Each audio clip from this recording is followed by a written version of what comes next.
Hello guys, नमस्ते। मेरा नाम है शाहिनुर इस्लाम और आप देख रहे हैं टेक्नोशाही यूट्यूब चैनल और हमारा Facebook page. Brahmaputra river production का जो काम आया हुआ है, लोग बोलते हैं एडीबी एडीबी एडीबी, कितना करोड़ रुपए का काम आया। किसी के पास जो है अभी फाइनल, जो नॉर्मल लोग हैं उन लोगों को पता ही नहीं है कि कितना करोड़ रुपए का काम आया है, कैसे ये काम होने वाला है, ये पैसा कहाँ से आया है और ये काम कब से इसके लिए प्लानिंग किया जा रहा था। इसका प्लानिंग 2010 से किया जा रहा था कि नदी का परमानेंट प्रोटेक्शन का काम होना चाहिए। ये 2010 से प्लानिंग किया जा रहा था और लगभग 2024 के अंदर आके जो इसका काम ऑलरेडी शुरू हो गया है। ये जो पैसा आया है, ये आया हुआ है एशियन डेवलपमेंट बैंक की तरफ से लोन लिया गया है और इसका जो पूरा प्रोजेक्ट रिपोर्ट है मैं आपको आज इस वीडियो के अंदर बताने वाला हूं। मैं तो नहीं बताऊंगा, मेरा एआई यहाँ पर बैठा हुआ है, वो आपको टोटली बता देगा कि ये काम असल में किस तरह से होना है। तो चलिए आप सुनिए मेरा एआई आपको क्या बोलते हैं, इसके बारे में पूरा डिटेली जो है मेरा एआई आप लोगों को बता देंगे। भारत सरकार व एशियाई विकास बैंक ने ब्रह्मपुत्र नदी के किनारे बाढ़ और कटाव के जोखिम से निपटने के लिए $200 मिलियन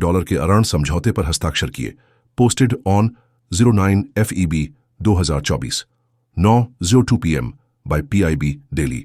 भारत सरकार व एशियाई विकास बैंक ADB ने आज असम में ब्रह्मपुत्र नदी के 650 किलोमीटर लंबे मुख्य प्रवाह के किनारों पर बाढ़ और नदी तट के कटाव जोखिम प्रबंधन को मजबूत करने के लिए $200 मिलियन के आरण समझौते पर हस्ताक्षर किए।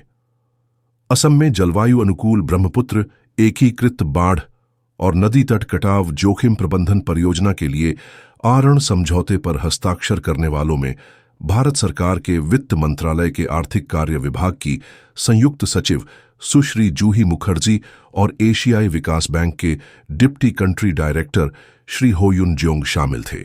यह परियोजना 2010-2020 के दौरान लागू किए गए ADB वित्त पोषित असम एकीकृत बाढ़ और नदी तट कटाव जोखिम प्रबंधन निवेश कार्यक्रम और बांग्लादेश में इसी तरह के निवेश की सफलता एवं सबक पर आधारित है तथा ब्रह्मपुत्र नदी में बार बार आने वाली बाढ़ और निरंतर नदी तट कटाव से निपटने के लिए जारी रहेगी।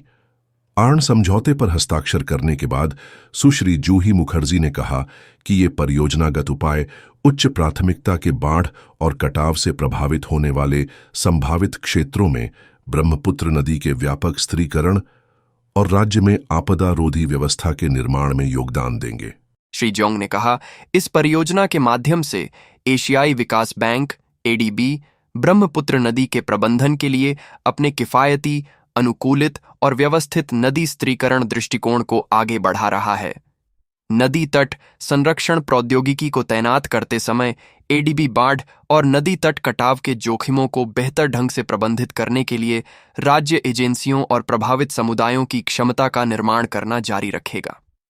इस परियोजना के उपायों में 60 किलोमीटर लंबे नदी तटों को स्थिर करना, 32 किलोमीटर गादरोधी उपायों को स्थापित करना और 5 उच्च प्राथमिकता वाले जिलों डिब्रूगढ़, गोलपारा, कामरूप ग्रामीण, मोरीगांव और तिनसुकिया में 4 किलोमीटर लंबे जलवायु रोधी बाढ़ तटबंधों का निर्माण करना शामिल है। इसके परिणाम स्वरूप रहने की जगह सुरक्षित होगी, आजीविका का समर्थन होगा, रोजगार के अवसर पैदा होंगे और नदी की नौगम्यता में वृद्धि होगी। यह बाढ़ पूर्वानुमान एवं चेतावनी प्रणाली, आधुनिक सर्वेक्षण, कटाव और तटबंध उल्लंघन मॉडलिंग, परिसंपत्ति प्रबंधन, बाढ़ जोखिम मानचित्रण, भूमि उपयोग योजना और प्रायोगिक प्रकृति आधारित समाधान एवं ग्रेजुएशन अप्रोच, बहुआयामी और लगातार काम करने वाला मॉडल में संस्थागत क्षमता को आगे बढ़ाएगा।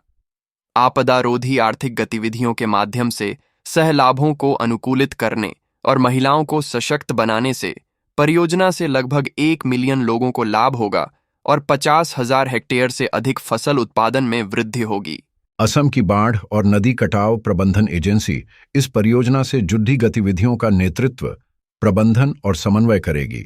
असम सरकार का जल संसाधन विभाग कार्यों को अमल में लाएगा और असम कृषि वानिकी विकास बोर्ड प्रकृति आधारित समाधानों का उपयोग करेगा। ब्रह्मपुत्र बोर्ड, असम राज्य आपदा प्रबंधन प्राधिकरण और असम अंतर्देशीय जल परिवहन विकास सोसाइटी भागीदार एजेंसियां होंगी। ADB अत्यधिक गरीबी उन्मूलन के अपने प्रयासों को जारी रखते हुए एक समृद्ध, समावेशी, सुदृढ़ और टिकाऊ एशिया एवं प्रशांत क्षेत्र हासिल करने के लिए प्रतिबद्ध है।